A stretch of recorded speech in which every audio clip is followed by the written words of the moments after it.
I'm Catherine Webster, and I'm the Simpson County Extension Agent for 4-H Youth Development. I work for the University of Kentucky College of Agriculture, Food and Environment Cooperative Extension Service. This fall, 4-H looks different in Simpson County since clubs can't meet in person due to COVID-19 and social distancing. So from now until the end of the year, we're having a weekly 4-H club program online. On Monday mornings, the club program of the week will be posted on the Simpson County Extension Office Facebook page and emailed out to those enrolled in 4-H. This posting includes when the program will air live on the Simpson County Extension Service YouTube channel and what supplies, if any, are needed so you can follow along from home. These programs are for anyone to participate and they can be replayed if you miss it live. Right now, our plan is to start in-person clubs back in January, but for now, we need any youth ages 5 to 18 that either lives in Simpson County or goes to school in Simpson County that would like to participate in 4-H to simply fill out the front and back of this blue enrollment form. Joining 4-H really is that simple. Re-enrollment forms have already been mailed out to current members, and new enrollment forms can be picked up from the Extension Office or give us a call at 270-586-4484 and we'll drop one in the mail to you. The Extension Office is open Monday through Friday, 8 a.m. to 4:30 p.m. and located at 300 North Main Street in Franklin, next door to the Farmers Market Pavilion. There's a mail slot by the office back door, so forms can be returned at any time. And again, get those enrollment forms filled out and turned in, and also subscribe to the Extension Office YouTube channel to participate in our weekly programs. I pledge allegiance to the flag of the United States of America, to the republic for which it stands, one nation, under God, indivisible, with liberty and justice for all. I pledge my head to clearer thinking, my heart to greater loyalty, my hands to larger service, and my health to better living for my club, my community, my country, and my world. Hi, boys and girls. I miss you guys, and I know it's been a while since we've been together. And for some of you, this might be a little bit of a review, but welcome to the Poultry Club, the 4-H Poultry Club. Now, today I don't have a chicken. And when you think of poultry, you normally think of a chicken. And so it goes back to the verbiage, which came first, the chicken or the egg? Well, because of today and my schedule, hauling around a chicken from the house wasn't really conducive, but bringing some fresh eggs to you was really much more advantageous to me today. So we're going to start with the egg, okay? So I have freshly gathered some eggs. Now, I don't know if you're joining me, if you have chickens at home, if you're just interested in chickens, if you love eggs, because all of these things go together, even egg recipes like demonstrations. So I'm not sure what brought you here today, but I want to get you a little excited about eggs. And it's really not something that I particularly love to just chow down or eat an egg, but I really do enjoy my chickens. I love going out and collecting eggs, and I love to bake and to cook with eggs. And my grandchildren and my family love eggs. We can go through 2 dozen easy if we're having breakfast for supper. So it's that sort of kind of day. So let's start. One of the first things I'm going to do is show you the eggs that I picked up today. Look there. Are they all the same color? Not exactly. They look similar, but they're not all exactly the same color. How many of you guys and gals have actually ever seen brown eggs in the grocery store? Does your mom and dad buy brown eggs? Unless you request them, most people actually purchase white commercial eggs from the grocery store. I don't actually have any chickens that are hens that lay any white eggs. I have these really pale colored ones, but they're still a light brown. They actually even have some color spots on them. If you can see there, where actually the pigment is a little spotted. That doesn't mean they're bad. Doesn't mean they should be thrown away. It just makes the egg have a little more fun and texture to it. Okay, well, let's start with just a little bit of history. What do you know about our poultry project. What do you know about chickens? Well, the first chickens date back quite a ways back, actually. Chickens are believed to have been domesticated around 7,000 BC, before Christ, from a wild jungle fowl, and from there they migrated. Actually, chickens made a wonderful addition to people's diet. Why is that? Well, a chicken is very compact. Okay, it's small enough that it can be eaten all in one meal, unlike a cow or a hog or pig or a lamb or a goat. All of those, you'd either have to have a whole lot of people at your house to eat, or you would have to figure out what to do with all the extras. You'd have to preserve all that extra meat. With chickens, it was really easy. It was a small ability to have meat, and then you also had the egg that came from the chicken. So that was really plus, and it helped the chicken to become popular. And then from there, it migrated across to Europe, and it finally came to the Americas when the explorers came over. They brought chickens with them. With that, there's all different kinds of chickens. And if I had my chicken here, I would actually show you one of my hens, and we'd talk about breeds. But here again, let's go back. We're going to talk about the egg first, because the egg is really, really important from the standpoint that an egg, if it's unfertilized, it can be eaten for breakfast, it can be eaten for lunch and dinner, it can be used in things, it can be cooked into dishes, and it is a source of protein all by itself. But if that egg is fertilized from having a mom and a dad chicken, then what happens there is then you have a fertilized egg, and it can, in 21 days, hatch and make a baby chicken. With that baby chick, then, it can be raised and grown up, and then it is a source of meat as well as having eggs to eat. At our house, ours are egg-laying hens. We don't have any meat hens. I truly just enjoy having an endless supply of eggs, and the ones that we don't eat make wonderful gifts to my neighbors and to my family. I'm always asking my folks in my church community and in my neighborhood and even my own family if they would like some fresh eggs. And I haven't had one person at all turn me down. They love fresh eggs just like I do. So the next time that you and I get together, then we're going to talk about some of those breeds and how to handle a chicken, just so you might actually want to invest in one or two yourself. All right, now, as I said, we're going to focus on the egg.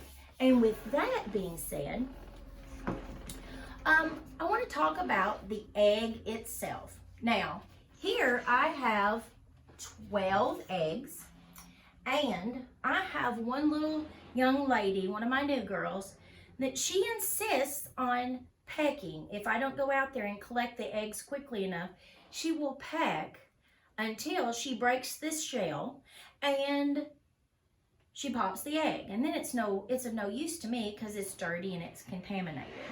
Oh, that's a good point. While we're talking about contamination, when you handle chickens, chicks, eggs, all of those things, we have the risk of having salmonella. Should that scare us? No. Even humans, we all have that bacteria in our intestines, and so does the chickens. And so with that being said, anytime you touch chickens, chicks, baby chicks, eggs, or you're cleaning in your coop, you should always wash your hands. Now today, I'm not serving any food, and I do have gloves, and I'd wash my hands right before I come in here because I wanted to show you guys this particular egg. So let me get a little closer to this other camera, and you can see that this hole has deepened a little bit. But look, there's no egg yolk. There's nothing coming out. And the reason that is because she's actually cracked the shell, but the membrane inside is still intact. And that's really important. So I left this one as an example for tonight to show you guys, because this little egg right here is still intact, and it's very servable if I go ahead and use this egg or cook with this egg. So the first thing I want to do is to talk to you about the parts of an egg, okay? So the first thing I'm going to do is grab this egg. Now, note, this one is a little dirty. I didn't wash it. Somebody had dirty feet when she came into the nest today. And guess what? There's a little dirt here. Now, I can wash this, but I generally don't wash the eggs when I bring them in. And there's a reason for that. Because the last thing that the hen does when she lays an egg is, as it's coming out of her body, it has a fluid on it that's called the cuticle or the bloom, okay? It's a liquid substance, and what that does is it seals the pores of this egg. Because even though this egg isn't leaking, it has a very porous, a bit like sponge-like, even though it's hard, it has an outside on it that would allow things to come in, like air and water. And so because of that, the chicken puts what's called the cuticle or the bloom on it. And this actually protects the egg from any outside bacteria. So if I wash it before I'm ready to eat it, and then what happens is I wash that layer off, and then I shorten the life of the egg. So I like to actually just store them, unless they're just really nasty. This one's not bad at all. I will store this in my container, just like so. I will store it in the container, and then I'll wash those right before I get ready to use them. So we've talked about the shell. That's the external hard part. That's the egg shell. The cuticle, we can't really see. The only time you can really see the cuticle is if you were in the hen house and you reached into the hen box right after she laid. You actually might see that it still has a wet coating on it, but the air dries it and kind of does a little shrink wrap, and it actually goes into the pores and it seals that egg from bacteria entering in it, which is good because that means that we have good, safe eggs. But it does mean that we do have to wash our hands just because we're touching the egg. Now, the next thing I want to know to tell you, so we've talked about the cuticle or the bloom. We've talked about the eggshell and the fact that this one has been pierced. Now, some of the other things, we're actually going to have to pull open or break the egg so that you can see that. But before you do, I want to step closely to the camera, to the video, and see if you guys can see some of the membrane, okay? So I'm very carefully, this already has a hole in it, so I'm going to very carefully, I should actually thank my hen for doing this today because it helped with my video. But if you can see that, there's an inner membrane that's holding the clear, the clear or the albumin into place.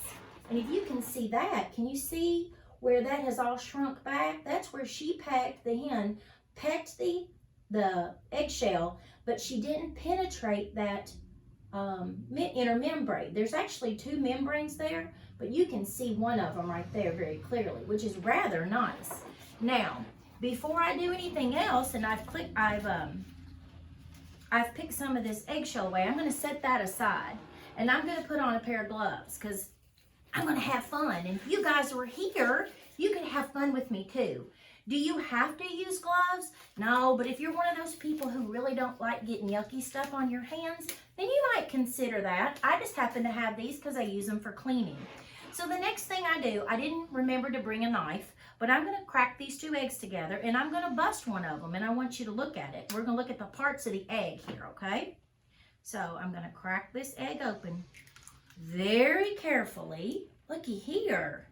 All right, here is my shell, my empty shell, and if you look very carefully, you can actually pull the membrane. Look here. Look what I've just done. I've pulled that membrane there away from the inside of the egg. That's another layer of protection for that albumin that's inside. And remember, Do we have eggs just so we can eat them? No. If the egg is fertilized, then that actually protects the baby chick. So now here we have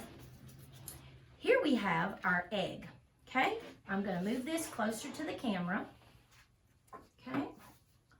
And with that being said, as I'm moving things around, I'm going to use a pencil lead, to actually show you a few things. Okay? So, now the first thing I want to show you, and I'm going to try to do this without touching it because then I don't want to pick up my pencil. I'm moving this around, and perhaps you've done this before. If not, and mom or dad will let you before you have scrambled eggs or something the next time. The first thing I want to show you, because it's up on top and I don't have to move the egg, is the thing, there's a little white spot, not very big, smaller than the head, than the eraser on this pencil, and it's called the germinal disc, okay? It is right here on your yellow egg yolk, okay? Right there. That's the germinal disc.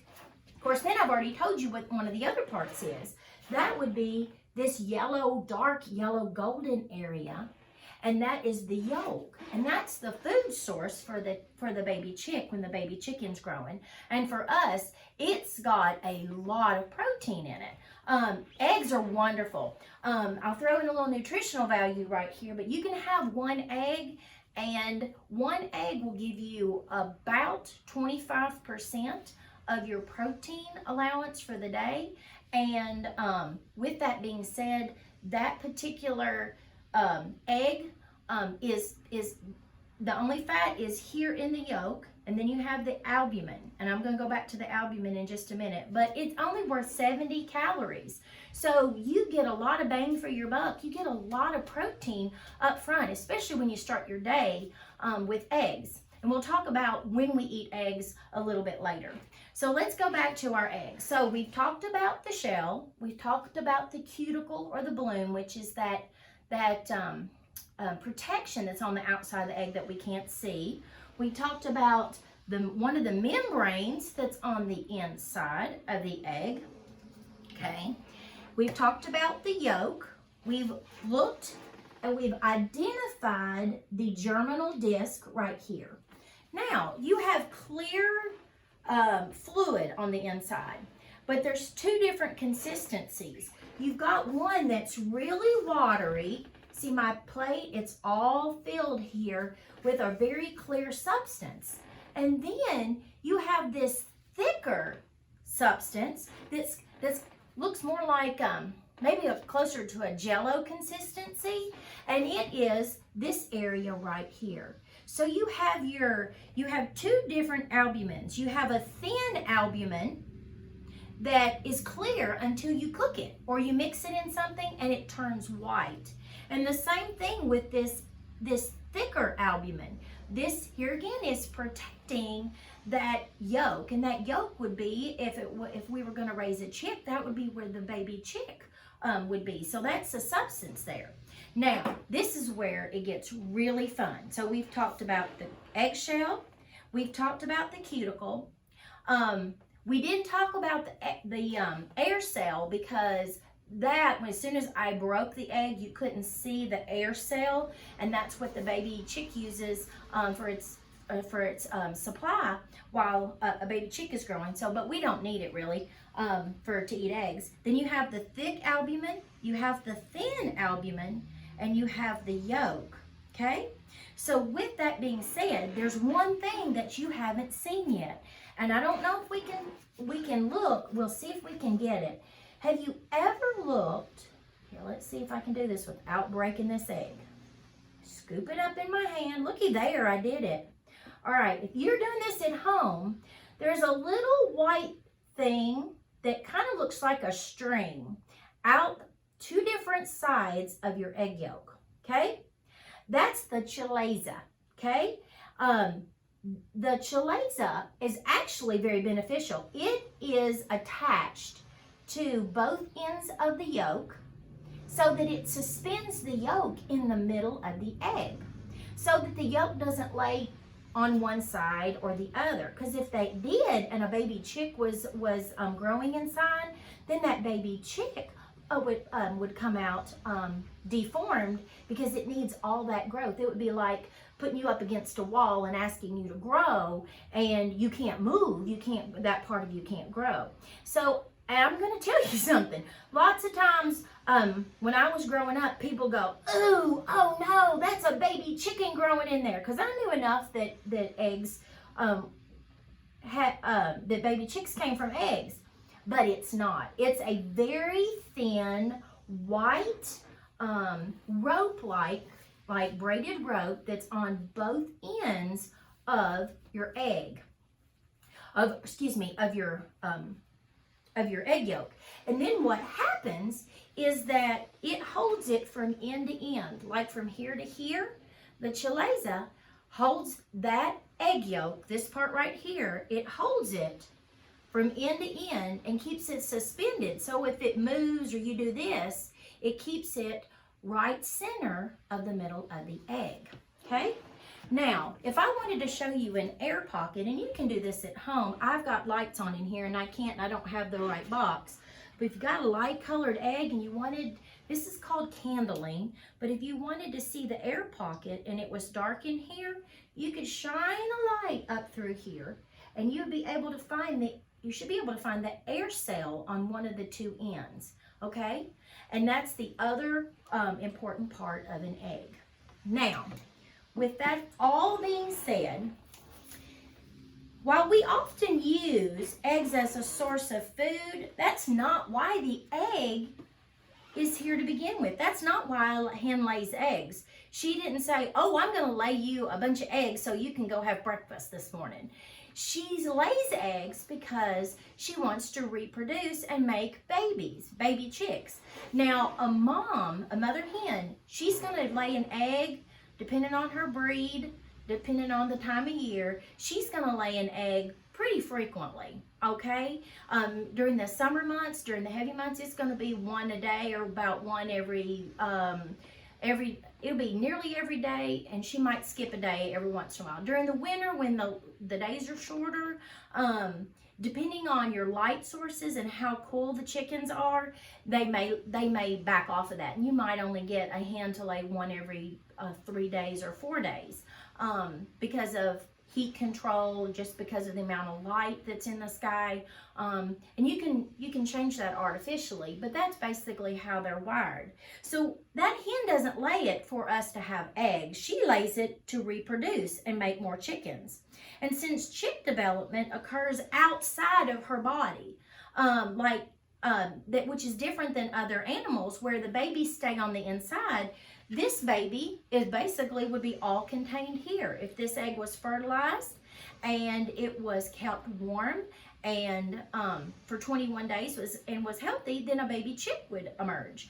And with that, that's why the egg is being made. But let's talk about the egg. We've talked about what it looks like in our parts. We've talked about it comes in different colors. Now, how do you like to eat eggs? Do you eat eggs? For a long time, I didn't. I gave them up. Really didn't like them. Had to eat them when I was cold. I really wasn't a fan. But through the years, my taste buds have changed, and people have cooked them for me different ways that I've decided I really do like eggs. Especially if you throw some cheese, some bacon, some tomato, some sour cream, some salsa, some salt and pepper in there. I can eat them. I really like them incorporated in things as well. So, with that being said, we have this egg. Not cooked, looks just like this. What would we do with this? We would take this egg and we could actually put it in a frying pan with a little oil. And what's gonna happen when you do that is that all this clear, which is the albumin, the thin and the thick, it's gonna turn white. And if you don't bust that yolk right there, what's gonna happen is you're gonna have a nice big fried egg. Now, what if you don't like fried eggs because you don't like the white, that much white? Maybe it's a texture issue, maybe it's a taste. And that's how I was. So then what I do is I'll just take that and I'll just put it in here. And I'll take a fork, which I didn't bring today, but I would whip that thing up and add a little milk, maybe a little salt and pepper, and put it back in a frying pan and push it back and forth. And then I have scrambled eggs. Now, you might be one of those people that really like scrambled eggs just with a little salt and pepper and life is good.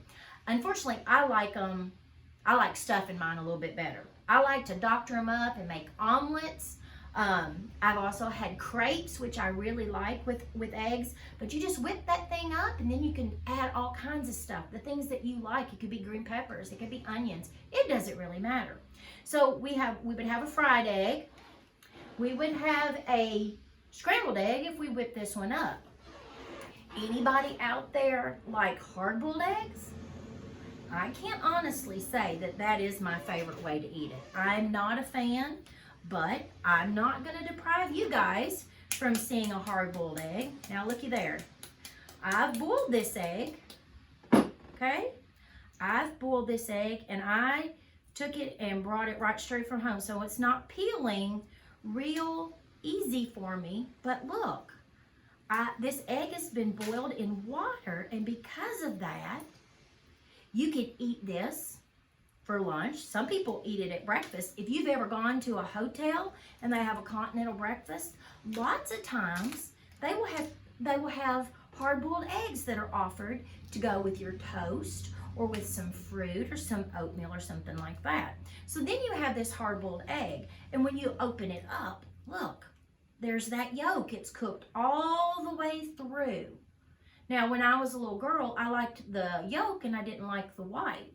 Now, I'm not a great big hard-boiled egg person unless you're gonna chop it up and you're gonna put it in chicken salad or ham salad, or maybe slice it and put it on some turnip greens or something like that. Now, I'm okay with that. And you can even add some to my salad and I'm okay, but I'm not big about just digging into one. With a little salt, I'm told that this is a wonderful dish. My taste buds still haven't changed. Well, how else can you eat an egg? So we might fry it, we might scramble it, we might eat it as a hard-boiled egg. Well, how else might we have it? Well, who likes cake? Cupcakes, to be specific. Eggs are the main ingredient. Water, oil, and 3 whole eggs. 3 of these would be added to your cake to help it to rise. So that's one way you can eat eggs in a different manner. And what about brownies? Don't leave brownies out. Brownies require 2 eggs with oil and water as well. So with that, who doesn't like brownies? Oh my, I just love them. Okay, so we have cakes, we have brownies. Well, what about a casserole? Oftentimes, eggs will be incorporated in, say, a breakfast or a dinner casserole, and you don't even see them. You might be eating an egg and you don't even know it. You wouldn't see the egg in your brownies, and you certainly wouldn't see it in your cupcakes, but you could actually have all kinds of casseroles that, here again, add different ingredients and change the taste of those eggs.